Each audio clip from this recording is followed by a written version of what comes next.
Let the record show that the regular Riverview City Council meeting was called to order at 7 p.m. on January 20th, 2025. Would the clerk please take roll? Councilmember Ganaga. Here. Councilmember O'Neill. Here. Councilmember Prey. Here. Councilmember Robbins. Here. Mayor Swift. Here. Councilmember Webb. Here. Councilmember Workman. Here. Tonight we have the Pledge of Allegiance led by Councilman Webb and invocation by Councilwoman O'Neill. Will you please rise? To the flag of the United States of America and to the republic for which it stands, one nation, under God, indivisible, with liberty and justice for all.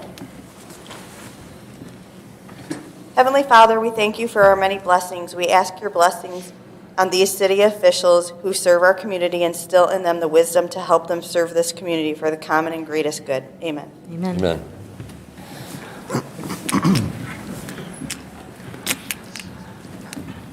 Before we get started tonight, I would ask that we take a moment of silence in remembrance of Martin Luther King, as today we celebrate his day.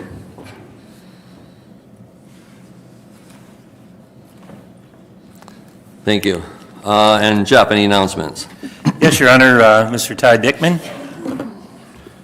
Yes, thank you. I just want to let everyone know that we are going to have a business and health expo here in Riverview on February 12th. That expo is going to be held from 10 a.m. to 2 p.m. here at City Hall in the recreation activity area and gym. And we are still accepting businesses. As any businesses or health organizations in Riverview would like to be a part of it, please contact the recreation department. Also, I know a lot of people are probably wondering about the pond that with the cold weather that we've had and coming. We did make a decision that with the bitter cold tomorrow, we weren't going to go out and measure today, but we're going to do that first thing Wednesday morning after the cold, and hopefully, pond will be ready and we can clear it off and get some skating out there. So please stay tuned until Wednesday, and we'll see what we can do as far as measuring. Thank you, Todd. That's it, Your Honor. I do have one. In the last, I guess a little more than a week ago, we lost a longtime resident, Bill McCartney, who was a member of the College Football Hall of Fame.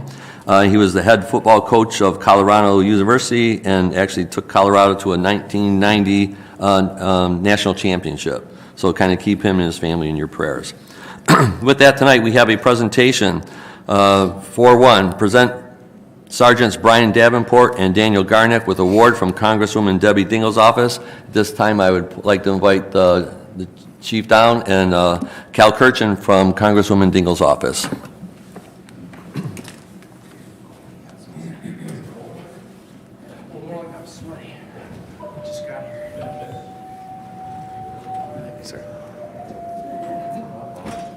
Let me get out of your way. There we go. Good evening. I would like to call Sergeant Brian Davenport. He was here a second ago. That is fitting. Yeah, never fails. On December 8th of this past year, at about 9 o'clock in the morning, the police department received a call for a possible man that had fallen through the water at Young Patriots Park. Sergeant Davenport and Sergeant Garnick were the only two members physically in the station, as our ambulance was already out on another call.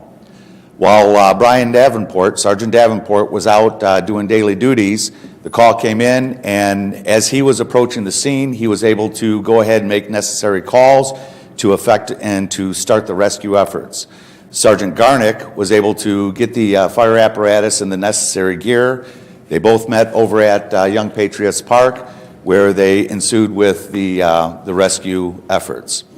Apparently, the throw rope that they initially tried to use to rescue the individual wasn't quite long enough, so Sergeant Davenport was able to don what we call our Mustang suit, and he was able to shimmy out on the ice to a distance close enough to be able to effect the rescue and be able to pull the individual to safety. We had to utilize Trenton Fire Department for ambulance service. As mentioned, ours was already out. Apparently, when Sergeant Davenport was able to reach the individual was saying that he can't feel his arms or his legs, which unfortunately indicates that time is definitely of the essence. So with this, with Sergeant Davenport, Sergeant Garnick, and the Trenton Fire Department, With all the rescue efforts, the individual was pulled to safety, and he recovered completely, even called the fire department the next day to ask if he could get his gear back. So at this point, I'd like to get Sergeant Davenport up here.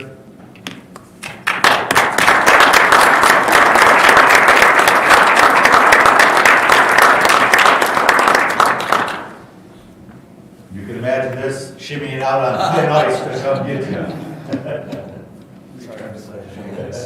Congratulations. Well, first of all, we did see this. I got an email from the Congresswoman when she saw the News Herald article, and obviously we shared the community's concerns, but it should not come as a huge shock that our emergency services here downriver were ready to go. I initially was not going to read the letter, but I actually think it's a good tip to have, so I will. But I did want to, in earnest, really say I think we got a lot of public servants in this room, and we're all motivated by different things. Family, community. It's okay to come for a paycheck too. That's perfectly acceptable. But there is a through line, I think, where we think about legacy, and what we leave behind. And so in giving this award to our sergeants today, we want to honor the legacy that they are leaving behind in the Riverview community. So hopefully by immortalizing that in the congressional record, we are accomplishing that. So I will read the letter. Give that back, or I should probably keep that actually. Yeah. So this is from Mrs. Dingle. Mr. Speaker, I rise today to recognize Sergeant Brian Davenport and Sergeant Daniel Garnick of the Riverview Fire Department for their vigilance and bravery in responding to a resident who had fallen through the ice and saving their life. The contribution that they have made to the safety and well-being of the residents of Riverview and the surrounding area is worthy of commendation. On December 8th, Riverview Emergency Services acted quickly to save a local resident who had fallen through the ice of Riverview's beloved Reflection Pond.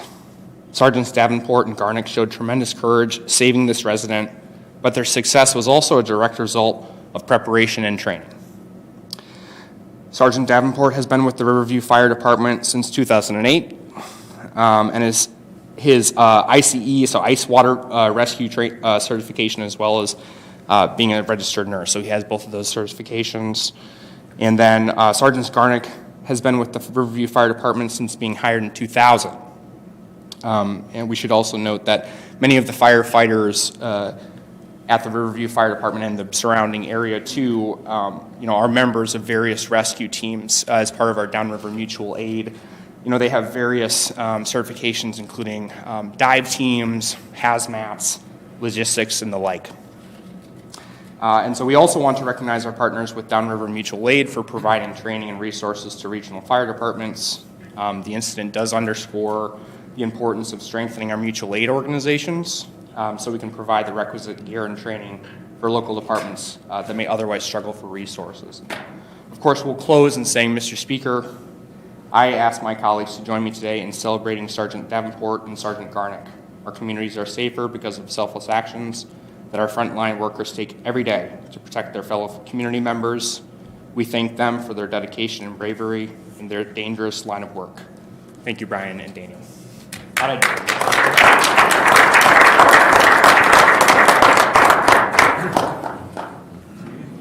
Thank you, Cal, and on behalf of the City Council, the entire City of Riverview, and City staff, we also want to thank the sergeants for all their hard work, and we're really lucky to have you guys. Thank you very much.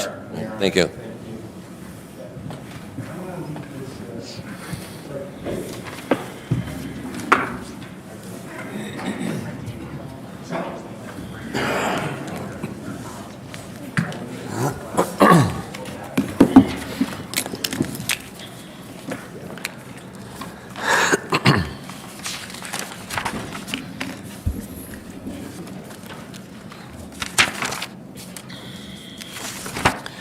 With that, excuse me, 5-1, approve the minutes of the 1/6/25 regular Riverview City Council meeting and the condensed version for publication. What's council's pleasure? So moved. Support.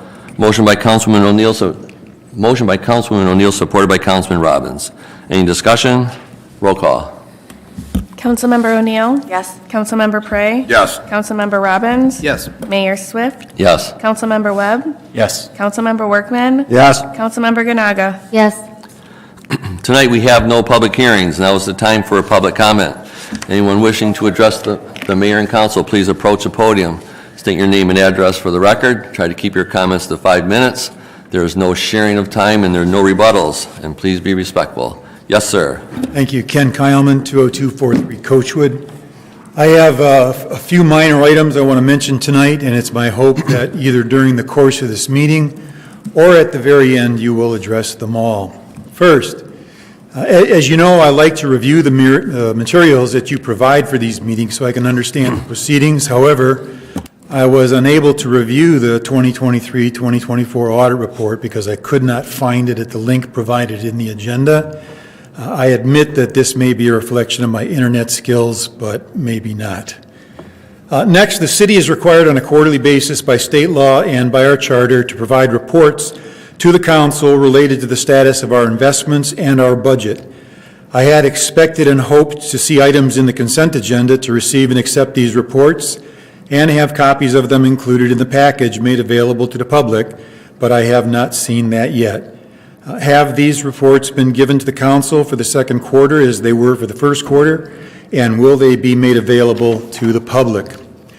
And regarding the investment report required by the state, which is noted in the audit letter as a deficiency and referred to in item 10.1 of our agenda, I'd be interested to know if our auditors have taken the time to review the report presented after the first quarter to determine whether or not it meets the requirements of the statute.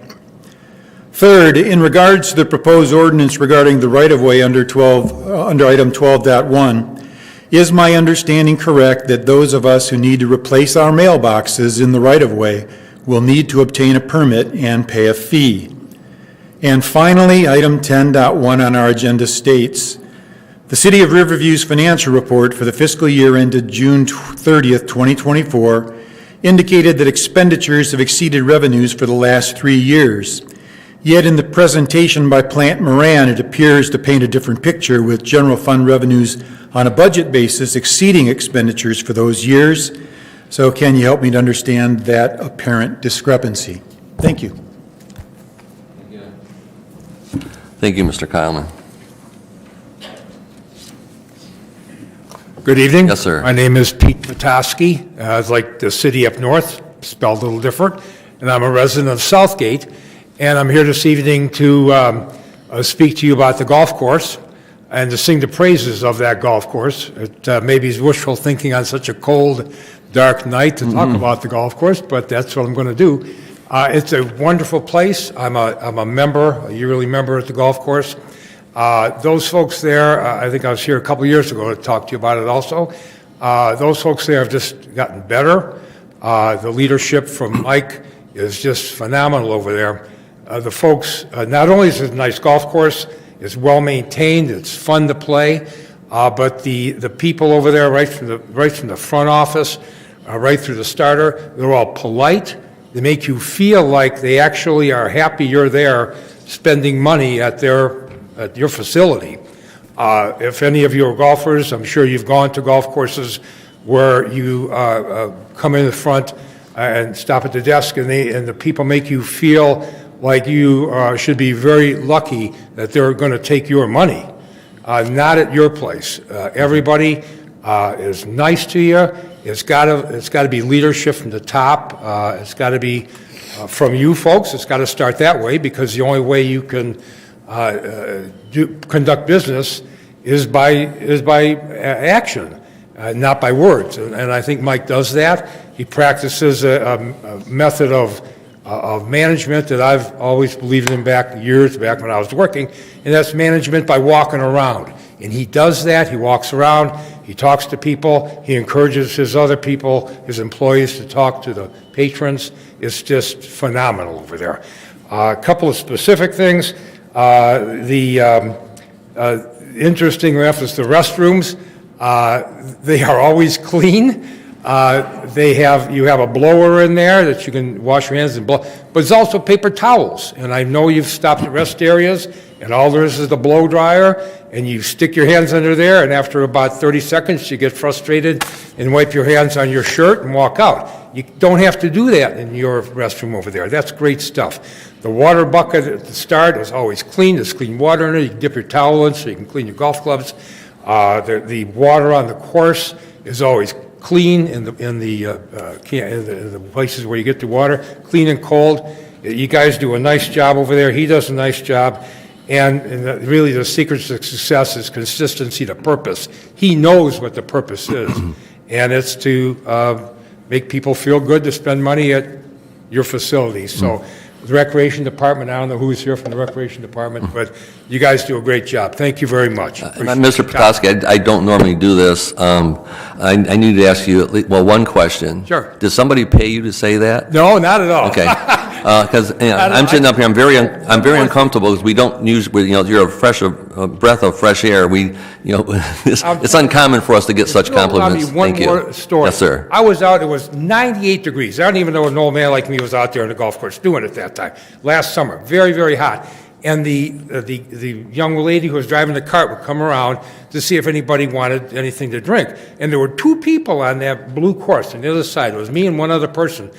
And she came out to see if I wanted anything, and I was drinking water, but I called her over, and I said, young lady, I want to thank you for doing this. I said, there's two people out here. You're not going to make much money between, selling a Gatorade or something like that. And she said, no, sir, I want to thank you for being out here. If it wasn't for you being out here, I wouldn't be needed.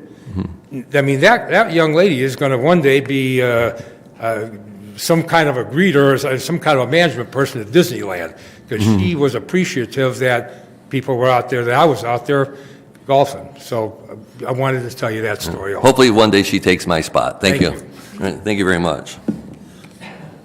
Anybody else? All right, we'll wait.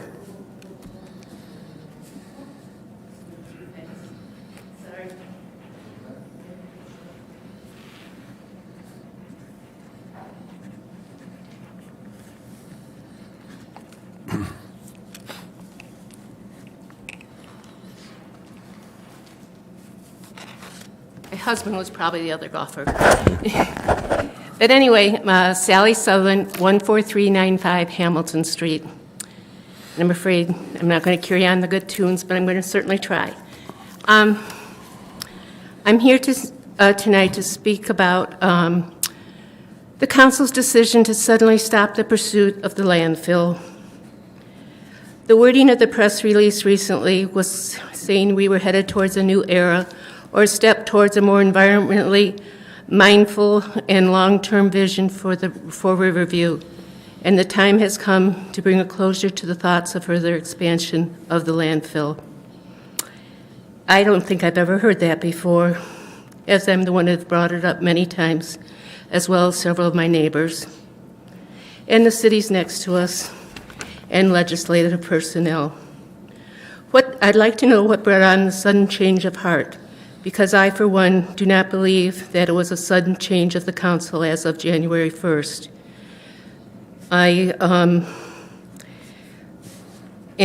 Mayor Swift, I don't know if your heart was in this or not. I'm just asking, because at other meetings I have asked this, and I've been told that you didn't think so, maybe it would happen, you never said it would never happen, and things like that. And even when I asked at the last meeting, you said you'd answer me at the end of the meeting, and you did not. Thus, I have the following questions. What caused the sudden decision? Was it money-related? Is it lawsuit-driven? Is it environmentally driven? Were more chemicals found, like sulfates? Are there plans to sell the landfill? Is it connected with the wetlands? Is there anything impacting the surrounding homes? Also, why wasn't the decision and the voting made in an open and public forum? My understanding is this is a requirement. Is this true? did the lawyer make the announcement? I have been coming to several of the meetings, most of the meetings for the last 2 years. I've never, to my knowledge, I've never heard the lawyer make such an announcement. Mayor, you think the council of the 60s and 70s, which I too was here for as you, the extensions of the past 20 years have caused nothing but issues, which I'm glad they are stopping now. As you stated in the Riverview paper, the city is doing pretty well financially now and we hope not to lay burdens on the taxpayers. You're right, this is a good thing. As you indicated before, and it is a new idea to some, extending the landfill would harm us and generations to come. We need to make the city work for us, for our children and grandchildren. We need to keep our families, our seniors, our neighboring cities involved. We need to work on all the polluted areas, such as West Jefferson, at Pennsylvania, and the waterfront. We need to bring more cities into this, more businesses into this city. I know we don't have really a main drag, maybe other than Fort Street. I know at one time it was considered that Sibley might be, but I think that ship has sailed with all the buildings on it now. And I want to steal a little bit of Councilman Webb's thunder, as I know there is a planning session scheduled shortly to have volunteers work on a committee to help with the vision of the city. And I hope everyone takes advantage of it, young, old, seniors, married, not married, families, no families. Please, we do need you, and we hope you take advantage of it. Thank you. Thank you.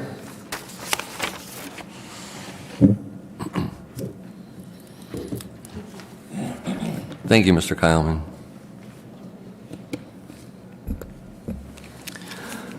Tonight we have our auditing firm from Plant Moran. We have Mr. Bill Bricky, Rumsey Abdallah. You guys want to make your presentation now?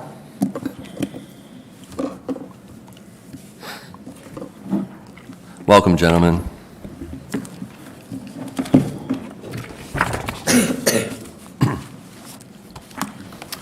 Thank you and good evening. So I'm Bill Bricky, the audit partner in your account, and as mentioned, here to talk about the audit for the year ended June 30, 2024. So really there's three separate audit deliverables that have been provided to you. We have the financial statements, which is the large main document. Then we have our report to mayor and council, and finally we have the graph package, which we'll go through in just a moment. So before we go through that, I want to just briefly take a second and thank Jeff and Ann and your entire team for all their assistance throughout the audit. The audit does take several months to complete from start to finish, and they just did a great job kind of helping us get through everything in an efficient manner. We have covered all of these documents in detail with the audit committee, and our goal tonight is to provide you a high-level summary and certainly address any questions you may have related to the audit. So the main things we're going to cover tonight are, I'll highlight the audit opinion, we'll go through the letter, which is the report to mayor and council, and then finally we'll go through the graph presentation. So the first item I want to mention is the audit opinion. So included in the financial statements on page 1 is our opinion on the financial statements. This is really our main deliverable to you as your auditor. So the city did receive an unmodified audit opinion, again in the current year, which essentially means the statements are in compliance with all the rules and regulations. Our opinion does not reflect an opinion on the city's overall financial condition, but rather attests that the numbers included in that report are indeed accurate. And then it's the user or the reader's responsibility to read it and kind of interpret whether they think it's good or bad as far as the numbers go. So I always like to point that out. I want to spend just a few minutes and talk about our end of audit report. So this would be the letter, I believe it's 9.1 included in your packet. And there's 4 separate sections of this letter, and I want to highlight the first 3. So the first section, which begins on page 2, and is titled Internal Control Related Matters. So the expectation as part of the audit is when we come out to do the work, the numbers that are provided to us do not have to change as a result of any of our audit procedures. We did have some adjustments that we helped with in the current year to help the city close the books, and those primarily related to the recording of the retiree health care liability, and then the unfunded pension liability. So those are included in the letter and in the packet, not necessarily displaying them here on screen. So this is a recurring finding. It's something we are allowed to do, is kind of help the city with the preparation of the financial statements, but we do need to report that to you in your role as those charged with governance. So that's what page 2 talks about. Beginning on page 3, this is our report to you related to the audit process, and there are certain things included in here that I'd like to highlight tonight. So beginning on page 3, about halfway down the page above plan, scope, and timing, we did have one non-compliance with the Michigan Public Act related to investment disclosures. So the city is required to provide council on a quarterly basis information on the investments held by the city. That was not done during the current year. Again, my understanding is those reports are being provided now, but again, during our audit, those were not provided. So that's highlighted there in that paragraph. On the next page, on page 4 of this letter, there's a section called corrected and uncorrected misstatements, and this really relates to adjustments. So the first section relates to, as I mentioned earlier, we did help with recording the pension and retiree health care liabilities in the books. That's the first one. And then we have one recurring unrecorded misstatement. So an unrecorded misstatement would be something we identified during the audit. It wasn't material enough, so management decided not to make any adjustments to that. And we can live with that. We still think the financial statements are fairly stated, but that is included here in the bullet. So essentially what happens is the city records accounts receivables for anticipated revenues that will be coming in. And one of the big ones is the ambulance fees that are earned and collected. So under the accounting rules, if those monies aren't collected within 60 days, they need to be deferred till future periods. The city's always had a policy that you're going to record the receivables as they're earned. And so that's the $265,000 adjustment we have here. This is something that the city consistently does, but again, we're required to tell you that this doesn't necessarily comply with government accounting standards, and so we have to report that to you. Again, it's a past adjustment is what we call it. Moving on to page 5, we have a couple recurring items here that we always like to bring up. The first is, note 4 of your financial statements discloses the city's interfund activities and loans between funds. And there are significant loans between the golf course, the land preserve, and the water fund. And in 2023, the city established a payment plan to get these advances paid down. And in the year we audited, the payments were made. So the scheduled payments, I believe it's a 10-year payback period, were made in the current year. But obviously, these continue to be substantial. And just remind you that these need to be budgeted for, and the payments need to continue to be made year after year. The other item relates to the city's 5-year plan. And just like to point out that, in 2024, the city did transfer $1.5 million from the land preserve to the general fund to subsidize operations. And so because the general fund has been reliant on those transfers, it's important to make sure that you're reviewing the cash flows of the land preserve, the general fund, and all the funds to make sure that you do have the available resources to continue to operate the city efficiently. So with that, I know I went through a lot of items there, but I'm gonna turn it over to Rumsey. We're gonna go through the graph presentation, which will just highlight some of the key financial numbers out of the financial statements, and then we can certainly conclude and address any questions you may have. Good evening, everyone. Thanks, Bill. So as Bill mentioned, we have prepared a presentation that's going to highlight some of the numbers in the financial statements. So on the first slide, page number 1, this graph presents a 5-year history of general fund revenues grouped on a budgetary basis, which means that these are presented as they are approved in the budget. The different revenue sources are represented by different colors. So the largest revenue source, the big blue bar at the bottom, that represents property taxes. In 2024, property taxes were $6.6 million, or 51% of total revenue. Federal and state revenue is in orange, and charges for services are in green, so those are some of the largest revenue sources there. The total revenue, what you see there in the yellow is operating revenues or operating transfers. So in the financial statements, the accounting rules do not count operating transfers as revenue. However, on the budgetary basis, They are in revenue, which is why they are presented in this revenue graph. In 2024, the general fund reported $1.2 million of net operating transfers, and as Bill mentioned, that includes $1.5 million from the land preserve. So in a little bit, we're going to talk about the land preserve, but the land preserve did transfer $1.5 million to the general fund in 2024, and that is included in these revenue numbers.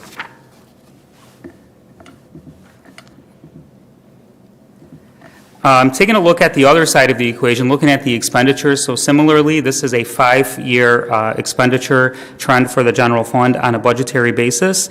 And you can see that total expenditures are at $12.5 million for the year, which is up $500,000 or approximately 4% in 2024. Now, what you would typically see across the board, if you were looking at any type of expenditure, you would always expect some type of inflationary increase. So a 4% increase is not necessarily alarming, and there really wasn't any particular category that had a significant swing. You can see that public safety is the largest category of expenditures for the general fund, which is in blue at the bottom, and that was $6.7 million, or 54% in 2024. Now, taking a look at those same expenditures, but in this graph, we present them in the form of a pie chart so that you can see what type of expenditures those are. And the reason this is sometimes helpful is because you can get a sense of what the actual people cost is, that what we call it. So salaries, wages, fringes, retiree, healthcare, pension.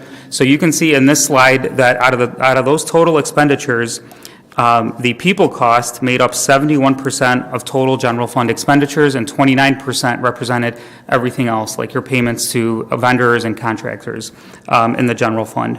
43% of expenditures for the current year were specific to salaries and wages, not including fringe benefits or retiree costs. So that's just current salaries and wages. So on this next graph, we take the revenues and expenses and put them together in the same slide so you can get a comparison. And the blue line is representing revenues and the red line is expenditures. So you can see that revenues are exceeding expenditures on a budgetary basis. And again, as we looked at the previous slide, that does include the operating transfers. So in total, the general fund was essentially $417,000 to the good there, with revenues over expenditures. So on this slide, we translate that into fund balance. So as a result, the general fund balance did increase to $2,022,000 at the end of the year, an increase of $417,000.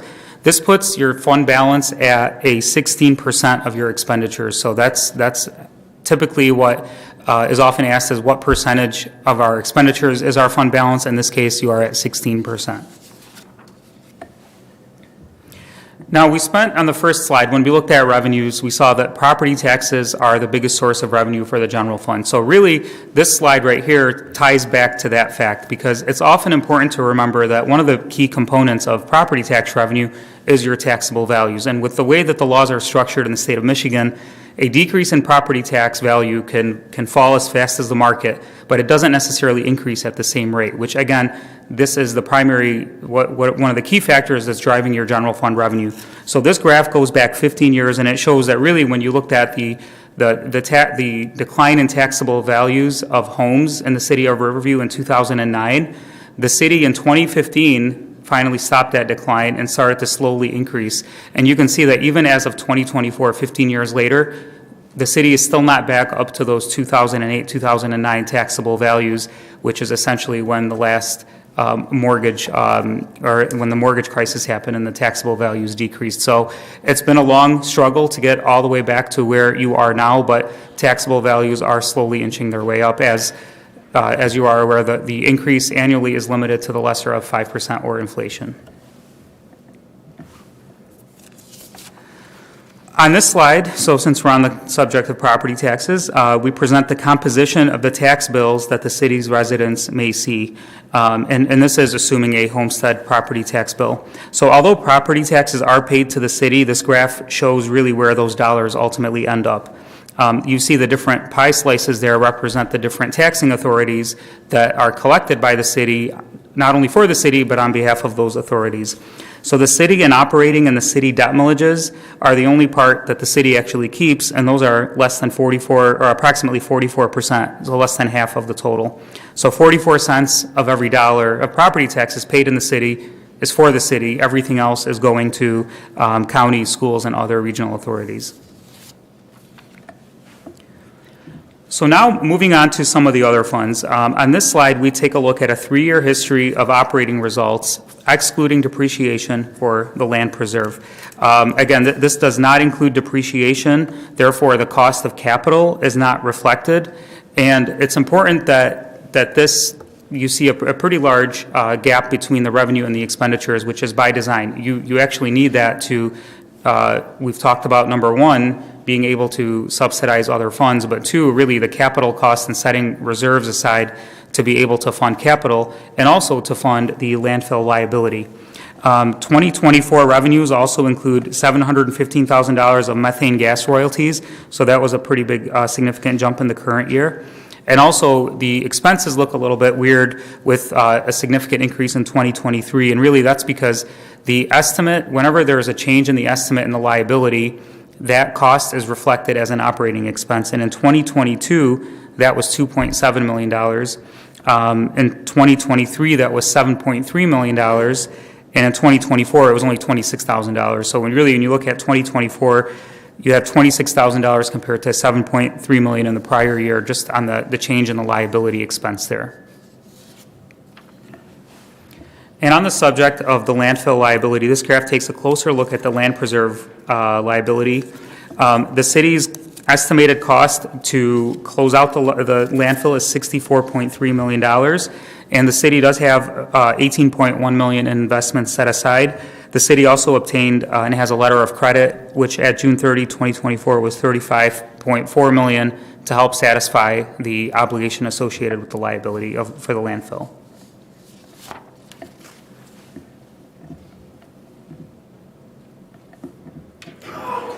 So looking at the golf course and practice fund, when comparing revenues and expenses over the 3-year trend, there's a favorable trend as revenues in blue are exceeding the expenses.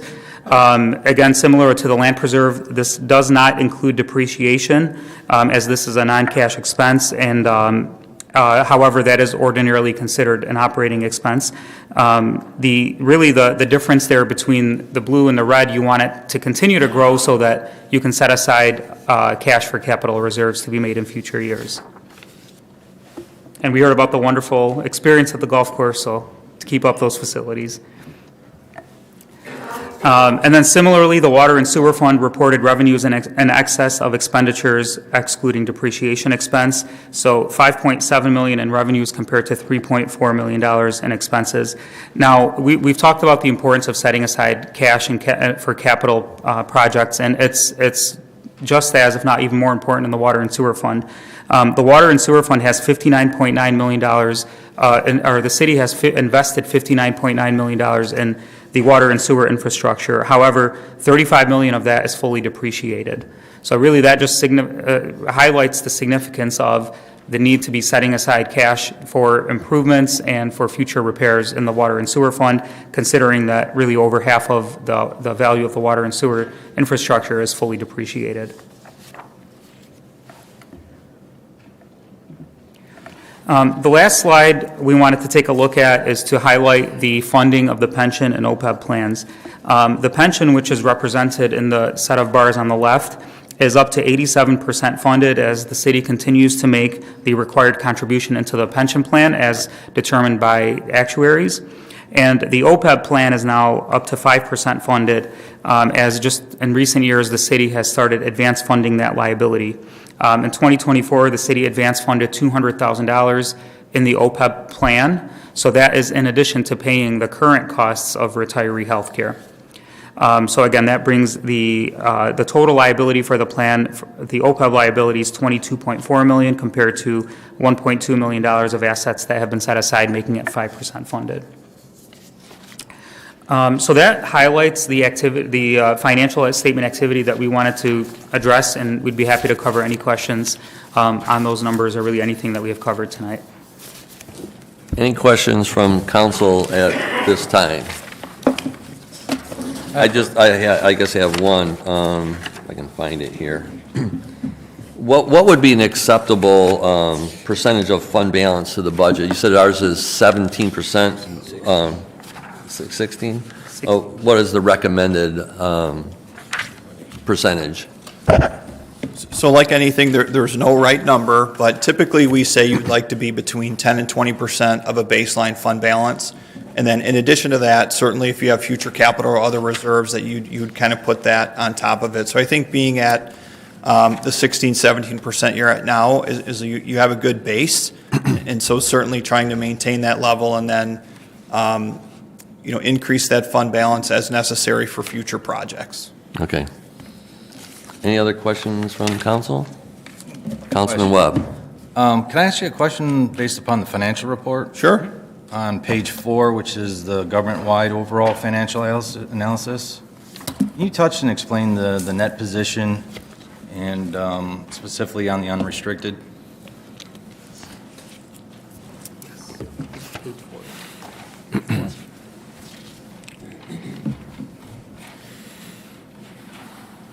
So just to provide a little context here, so when we look at these numbers on page 4, and you can see the same numbers deeper in the statements on page 9, I believe. So this is looking at the governmental activities of the city on a full accrual basis. So this is not how you budget. This is recording all of the debt, all of the capital assets, things like that, that are not necessarily recorded in the general fund.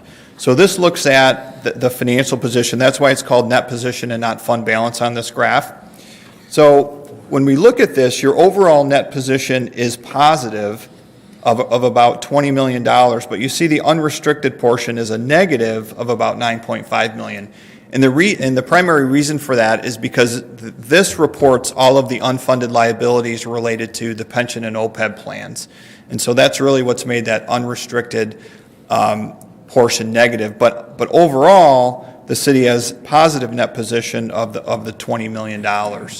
So again, when you look at this, you have to look at it in the context of taking all your funds, all of your governmental funds, putting them together, recording your debt, recording your capital assets, and seeing the net result of that on this balance sheet here.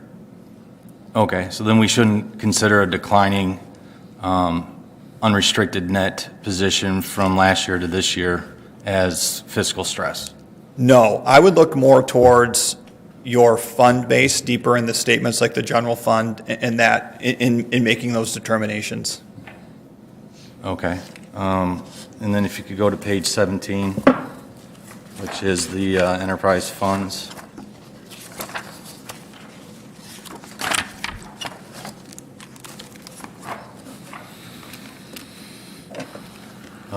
Could you touch on the net position there?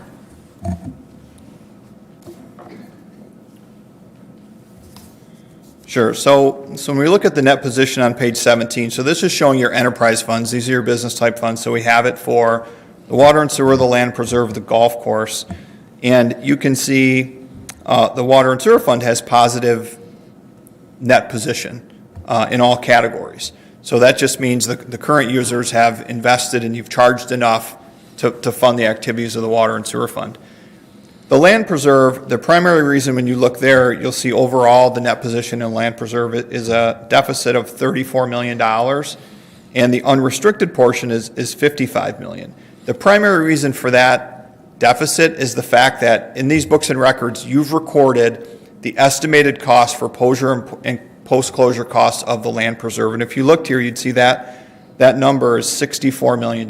So essentially what this is saying is, at some point in time, not today, but over the life of the land preserve when it's closed, you're going to have to invest $64 million to close this, and you've not fully funded that liability. So the negative net position just reflects the fact that you're going to owe this money, and you have not fully funded that yet, and that's what creates that negative number. And then the golf course, again, also has a negative, unrestricted net position, which again just shows there are negative, so there's like $1.2 million of retiree health care in there, and $200,000 of pension. So a lot of that unrestricted net position is just the fact that you've not funded these liabilities out of this fund yet. Okay, thank you. One last question then for the closure cost you were just talking about. So you have unexpected costs that could come into play in the future, such as the PFAS regulations. How do you account for the unknown, such as upcoming regulations? So that liability is calculated by your engineering firm. So you pay a firm of experts that this is what they do, and they calculate what is that liability going to be. And then what we do is we look at their work, we check their credentials, and then we ensure that the number that they've calculated makes sense, is reasonable to us. So I think with that, it'd be important just to work with your engineering firm, make sure they can educate you on what's coming down and what they've already put into their study, because I do know they are looking. They do that every year. They reassess it every year, and that's why we saw back on the other graph, we saw a big spike in expenses, because there was one year where there was changes in the overall cost structure of what they think it's going to cost going forward, in addition to have additional cells open there. But on balance, that's something where certainly goes beyond my knowledge and probably many of us when it comes to the engineering of what is that going to cost. And so I think it's just important to work with management and the professionals that you hire to understand what assumptions are they using when they come up with this $64 million liability. Okay, so that obviously could be an impact to increase that closure cost in the future if we have to take into account the PFAS regulations and the costs inherited with that. Sure, yes. Okay. And then I just have two statements. I want to commend Jeff and his staff, really doing an excellent job with the positive impact made by the investment earnings, 858% increase. So great job there. And then also the great job on the positive impact from limiting the discretionary spending. I can definitely see in the budget how that's improved. Thank you. Your Honor? Jeff. Also, to Mr. Bricky's point, the engineers worked that number up, and I know that there's factors and parameters that Eagle come up with as well. So it's not purely on the engineering firm, it's also with Eagle. And they kind of set the standards for closure, post-closure, based on what's going on in the environmental world, so to speak. So it's not purely just the engineering, it's also Eagle. Thank you. Any other questions or comments? Thank you very much, gentlemen. Appreciate it. Thank you.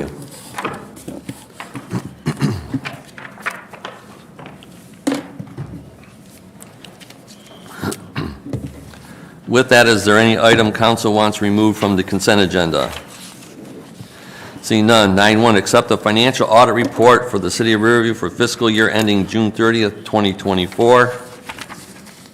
9.2, authorize solicitation of bids for heavy equipment rental. 9.3, authorize solicitation of proposals for aggregate land preserve. 9.4, authorize solicitation of bid proposals for aerial photography and mapping land preserve. And 9.5, authorize solicitation of bid proposals for heavy equipment tires land preserve. What's council's, oh, wait a minute, there's more. There are a lot more. 9.6, accept charitable donation to the police department of $760. 9.7, approve the use of virtual credit card to take place of accounts payable checks. 9.8, authorize gate rate increases at the Riverview Land Preserve. Now what's council's pleasure? So moved. Support. Motion by Councilman Prey, supported by Councilman Robbins. Any discussion? Roll call, please. Councilmember Prey, Yes. Councilmember Robbins, Yes. Mayor Swift, Yes. Councilmember Webb, Yes. Councilmember Workman, Yes. Councilmember Ganaga, Yes. Councilmember O'Neill. Yes. 10.1, adopt corrective action plan to submit Finance Department of Treasury. What's council's pleasure? So moved. Support. Motion by Councilwoman O'Neill, supported by Councilman Webb. Any discussion? Roll call, please. Councilmember Robbins, Yes. Mayor Swift, Yes. Councilmember Webb, Yes. Councilmember Workman, Yes. Councilmember Ganaga, Yes. Councilmember O'Neill, Yes. Councilmember Prey. Yes. We have nothing under administration tonight. 12.1, authorize first reading by title only of proposed ordinance number 751 to amend the Code of Ordinances for the City of Riverview by addition of Section 5415, Public Right-of-Way, to Article 1 in general of Chapters 54, Streets, Sidewalks, and Other Public Places, to regulate the placement of items in the right-of-way. What's council's pleasure? So moved. Support. Motion by Councilwoman Ganaga, supported by Councilwoman O'Neill. Any discussion? Roll call. Mayor Swift, Yes. Councilmember Webb, Yes. Councilmember Workman, Yes. Councilmember Ganaga, Yes. Councilmember O'Neill, Yes. Councilmember Prey, Yes. Councilmember Robbins. Yes. An ordinance to amend the Code of Ordinances for the City of Riverview by the addition of Section 54-15, Public Right-of-Way, to Article 1 in general of Chapter 54, Streets, Sidewalks, and Other Public Places, to regulate the placement of items in the right-of-way.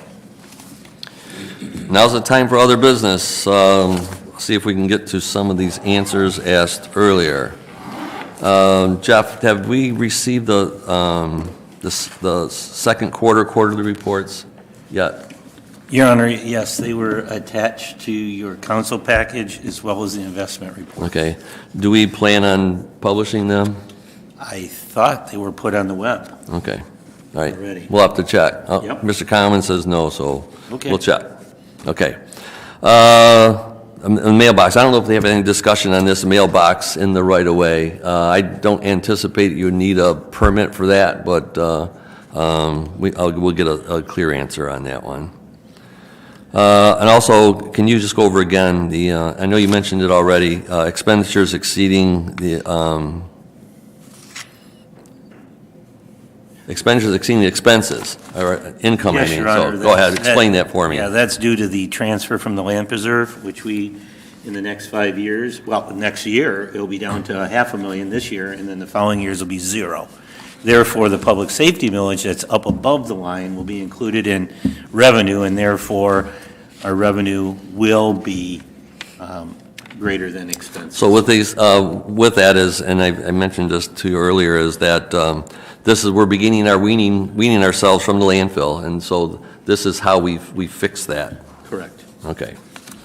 And then the last point, the financial statements weren't posted on the website because they weren't approved by council. Now that Okay. they're approved by council, received, they will be put tomorrow on the website. Okay, that makes sense. And to answer Ms. Sutherland's comments, she's always been uncomfortable with my answers, never say never about the landfill, and things could always change. You have different councils, and I'm not publicly going to commit a future council to anything, but as far as this council is concerned, why now on the expansion to vote on it? This council is the first one that we're all on the same page, I believe, on the expansion. Our efforts wouldn't be rewarded with an expansion granted by the county. So actually we've had discussion amongst us, and we're all on the same page. So we've decided to take official action, and along with that, and our financial environment it's improving. I think it's getting better over time. So now is the right time to do that. She also made a comment about environmental or lawsuits on why now. I saw the post on Facebook. I know what you're talking about, and just so you know, there's several comments on Facebook of many uninformed people. So it had nothing to do with lawsuits and wetlands and those types of things. It was just our ability to get it from the county. Another comment on why did the attorney make the motion? Well, if you're a regular watcher of council meetings, when we come out of, I made the motion. Okay. When we came out of closed session, it's a standard operating procedure for the attorney to make them, well, he doesn't make the motion, he reads the motion, and it's made by a councilman. So there's nothing unique about that situation for him to make the motion, or to read the motion and then made by a councilman. And all voting is done in public. We take no votes in public session. So that vote was taken in public so everybody would know what's going on. So there was nothing nefarious there going on. So just to answer those questions. With that, any other business council wants to bring up at this point? Two quick announcements, Mayor. Councilman Webb. I'd like to wish a happy birthday to my father, who's always been a truly outstanding role model to his 3 children. And there will be a coffee with council this Wednesday from 7 to 8 p.m. in the Senior Activity Center for the purpose of collecting names and contact information and giving an overview of the committee to the residents that are interested in joining the Vision Plan Committee. Thank you. Thank you. Anybody else? With that, I'll look for a motion to adjourn from Councilman Workman. So move, Your Honor. Is there support? Support. Supported by Councilwoman O'Neill. Any discussion? Roll call, please. Councilmember Webb? Yes. Councilmember Workman? Yes. Councilmember Ganaga? Yes. Councilmember O'Neill? Yes. Councilmember Prey? Yes. Councilmember Robbins? Yes. Mayor Swift? Yes. Let the record show we adjourned at 7:54. Thank you, everybody.